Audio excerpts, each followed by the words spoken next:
Cataract classic రెటినాలకు world class treatment ఇప్పుడు మన బీరంగూడలో American laser eye hospitals.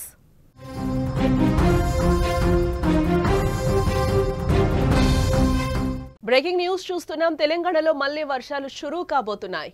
Arabia సముద్రంలో మొదటి తుఫాను హెచ్చరికనైతే జారీ చేశారు. దానికి శక్తి తుఫానుగా నామకరణం చేశారు. నేడు ఉత్తర జిల్లాలకు తేలికపాటి వర్ష సూచన కనిపిస్తోంది.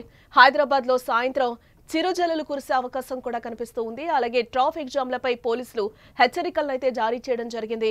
పండుగల ముందు నుంచి కాస్తంత ఉపశమనం దొరికిందని ప్రజలు భావిస్తున్న తరుణంలో తెలంగాణ రాష్ట్రానికి మరో వర్షగండం పొంచి ఉందని వాతావరణ శాఖ హెచ్చరిస్తూ ఉంది.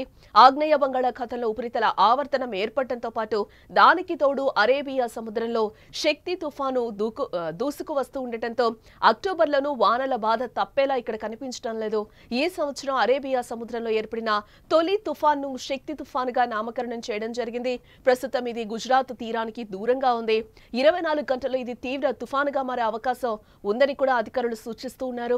అయితే దీని పరోక్ష ప్రభావం తెలంగాణపై పడనుంది. ఈ తుఫాను ప్రభావం కారణంగా శనివారం అంటే ఈ రోజు ఉత్తర తెలంగాణ జిల్లాలో వర్షాలు కురిసే అవకాశం ఉందని కూడా వాతావరణ శాఖ అధికారులు అయితే హెచ్చరిస్తూ ఉన్నారు.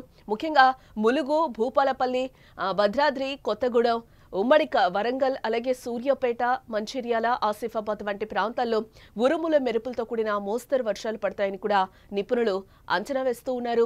హైదరాబాద్ లో కూడా ఈ రోజు సాయంత్రం నుంచి కూడా తేలికపాటి జల్లులు పడే అవకాశం కనిపిస్తూ ఉంది. సిటీలోని పలు ప్రాంతాల్లో ఈదురుగాలులతో కూడిన చిరుజల్లులు కురవచ్చని కూడా వాతావరణ శాఖ సూచించింది. సాయంత్రం వేళ వర్షాలు పడే అవకాశం ఉండటంతో ప్రజలు అప్రమత్తంగా ఉండాలని అధికారులు కూడా కోరుతూ ఉన్నారు. వర్షం కారణంగా ప్రధాన రోడ్లలో ట్రాఫిక్ జామ్లు ఏర్పడే అవకాశం కూడా లేకపోలేదని ఆఫీసులకు వెళ్లేవారు, వచ్చేవారు ముందుగానే తమ ప్రయాణాలను ప్లాన్ చేసుకోవడం బెటర్ అంటూ కూడా ట్రాఫిక్ పోలీసులు ఇప్పటికే హెచ్చరికలను అయితే జారీ చేస్తూ ఉన్నారు. సెప్టెంబర్ నెలాఖరు వరకు కూడా భారీ వర్షాలతో తీవ్రంగా ఇబ్బంది పడ్డ తెలంగాణలో మరోసారి కుండపోత వానలు కురుస్తాయా అంటే ఇక్కడ అవుననే సమాధానం వినిపిస్తూ ఉంది.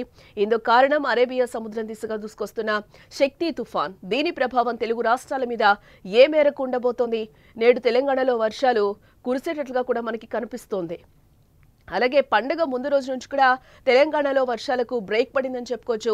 అక్టోబర్ ప్రారంభం కావడంతో వర్షాల కాలం ముగిసింది. ఇక వానల బాధ తప్పినట్లే అని జనాలు కూడా భావిస్తూ ఉన్నారు. ఈ తరుణంలో ఈ సంవత్సరం నైరుతి రుతుపవనాలు ముందుగానే దేశంలోకి ప్రవేశించాయి. దీనికి తోడు పలుమార్లు బంగాళాఖాతంలో వాయుగుండాలు ఏర్పడటంతో రెండు తెలుగు రాష్ట్రాల్లో కూడా కుండపోత వానలు కూడా కురిశాయి. ఇక తెలంగాణలో సగటు కన్నా కూడా అధిక వర్షపాతం అయితే నమోదైంది ఇప్పటికే. అయితే అక్టోబర్లో కూడా రాష్ట్రంలో వర్షాలు కురుస్తాయని వాతావరణ శాఖ నిపుణులు అయితే హెచ్చరిస్తూ ఉన్నారు. వారి మాట నిజమయ్యేలానే ఇక్కడ కనిపిస్తూ ఉంది. ఇందుకు కారణం దూసుకొస్తున్న శక్తి తుఫాన్.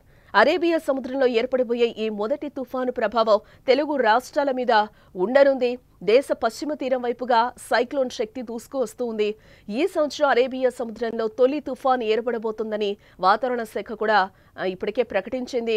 ఈ అల్పపీడనం అరేబియా సముద్రంలో ద్వారకా నగరానికి నైరుతి దిశగా 240 కిలోమీటర్ల దూరంలో, అలానే పోర్బందర్కు పశ్చిమ దిశలో 270 కిలోమీటర్ల దూరంలో ఏర్పడింది. రాగల 24 గంటల్లో ఇది తీవ్ర తుఫానుగా మారే అవకాశం ఉంది అని కూడా వాతావరణ శాఖ అధికారులైతే అంచనా వేస్తూ ఉన్నారు.